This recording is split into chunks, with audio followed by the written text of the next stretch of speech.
So ito, nabuhay na natin yung Fiesta na item 2016. Ang problem niya talaga is yung sensor. So kanina nilinis natin yung sensor, kaso lang sira na talaga eh. May magnet kasi to eh. So bumigay siguro nung ini-start. Yan, pinalitan natin ng brand new. So ito, one click na ngayon siya. So yung iba dyan, yung mga nagkakaroon ng tranny malfunction, OBD nyo muna scan nyo. Tapos malaman nyo kung ano yung nagiging problem. So ayan, wala na siyang kahit anong error. So all goods na to, huwag ng biyahe ng malayo, huwag lang mag-overheat. So ayan, chinek na rin natin tubig and everything, okay naman. All goods na. Tapos gagas natin.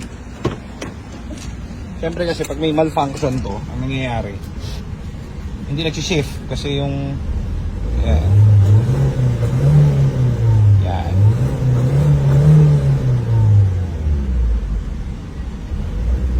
Yung ayos. So ang lumalabas kanina dyan, yung binalik sa amin to is may gear icon, tapos naka-check engine. So binasahan natin ng OBD, ang lumabas output sensor. So yun yung sensor niya sa ilalim sa transmission. So ang cause kasi nun is nag-overheat yung may-ari.